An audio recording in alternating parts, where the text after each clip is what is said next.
कि आ लड़का कहत तारे से कि भरोसा मत करिए लड़की के जाति पर है कोई ना कोई बेवफा हो जाली बात बाटे उ टाइप के ऐ शायरी के माध्यम से सब केहू अपना अपना हिसाब से ऐ बना चंदनवा के हो ऐसा ही कोनो नाम बाकी कुछ नहीं ऐसे ही नाम है नाम मतलब केहू के नाम रख के हम केहू वीडियो के बना ऐसे देते। नाम ध जी। के आ ऊपर बना देले बाड़ू तो ई वीडियो तार वायरल हो गई जी तो ई अपने से बनवले रहलू कि कहीं से कॉपी मारले रहलू? नहीं खुद के हम बने ले रहे खुद के ही बनवले रहलू को बहन बाड़ू की शादी उदी हो गइल बा ठीक है तहार ना शादी नहीं के भइल औरी बहन लोग के शादी हो गई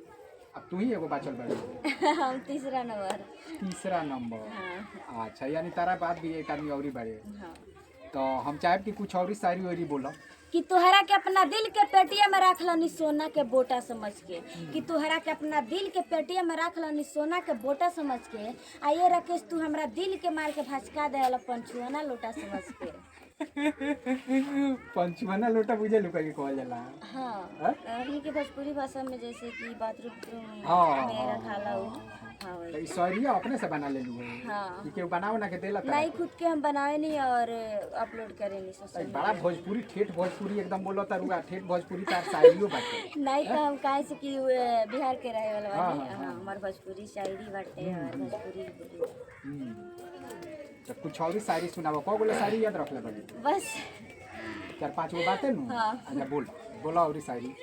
कि साइकिल चले या ना चले पाउडल मारते रहिए कि साइकिल चले या ना चले पाउडल मारते रहिए आ लड़की पटे या ना पटे ये गोलू जी आँख मारते रहिए पिटाए खातिर कि ना हो हाँ और कोशिश नहीं हाँ। अरे पिटा जाए वो मंजूर आँख फूट जाए वो मंजूर है पर आँख पर माने दिल के हसरत निकालत रह ना पिटैला से कहीं ना कहीं देह मजबूत हो जाए ऐसा लड़कन सन के तू बता दो कि जगह जगह पिटात फिरस पिटात पिटात सारा जौन जवानी बाटे ओकनी के खत्म हो जाए औरी बाटे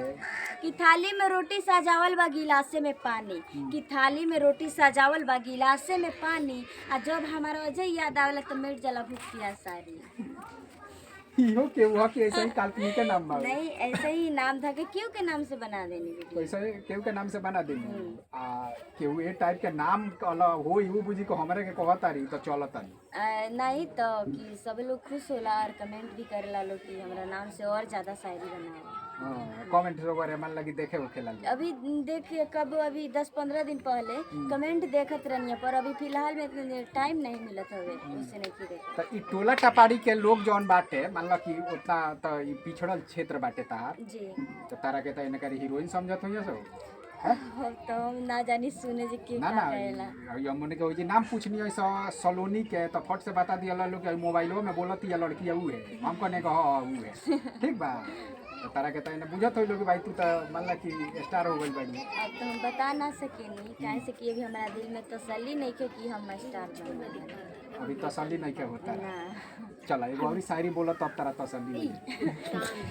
कि शीत गिरने से क्या फायदा जबकि बरसात ना हो कि शीत गिरने से क्या फायदा जबकि बरसात ना हो आ प्यार करने से क्या फायदा ये विकास जी जबकि मुलाकातें ना हो बा तो ई तार शायरी बाटे ई तो लइकन सन के कहीं ना कहीं छीट के ध दियो ऐसन कुली शायरी लिखले बाड़ू ऐसा कोनो बात नहीं कि काहे से कि पब्लिक का डिमांड बाटे और लड़का लोग के फरमाइश बाकी हमरा नाम से और ज्यादा शायरी बनावा ताकि वो लोग के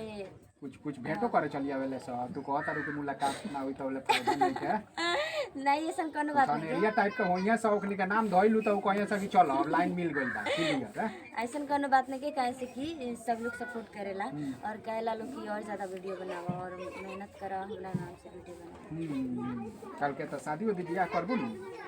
शादी बियाह करबू नु कि ऐसा ही तो नाम रहबू कल के शादी बियाह करबू काल के माने काले के नहीं कि कहत माने 2-4 साल में 2-4 साल अभी तो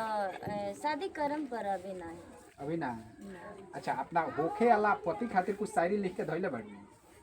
तो उनके खातिर का जबकि सामने से जब शादी होगी तब बना देम हम शायरी एक आनी से कुछ कल्पना में नहीं बनाऊ ऐसा तो बना दे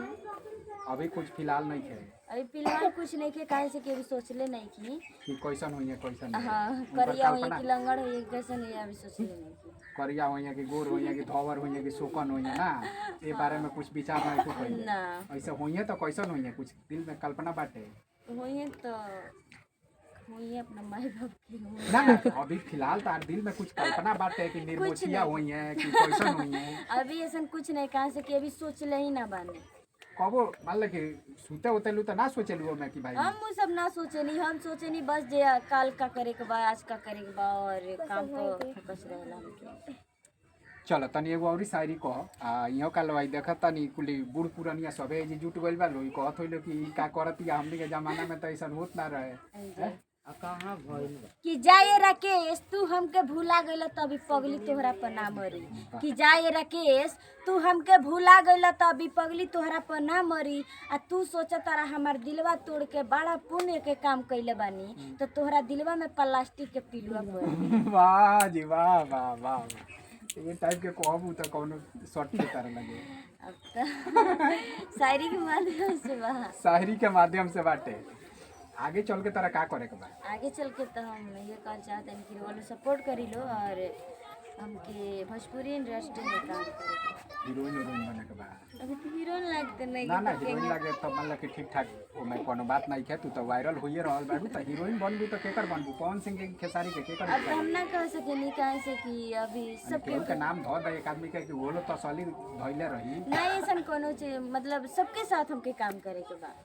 के तरह गायक के तरह निमन लागेला? हमके तो गाना सैड सॉन्ग पवन जी के भी पसंद पड़ेला और जौन एक्टिंग बा खेसारी जी के पसंद पड़ेला। पवन सिंह के कोनो सैड सॉन्ग तरह याद बा? ये तो ऐसे सुने के मौका ना मिलेला। ए यार तो इतना दिन से मान ला कि गावत तारू गीतिया तो गावत न बाड़ू हम गाना तो बहुत बगा रहे तो गनवे के कहतानी कि सैड सॉन्ग कोनो उनको तरह याद बाटे तनी जा जाए बादरा तू चली जा ई गाना सुन ले बाड़ू? हाँ सुने पर भूल गए। अच्छा जौन याद होके तौने गाना एगो गावो कहबू तो पाउस कर दिए। नहीं तू न रहबो तो दहिया में सास कह रही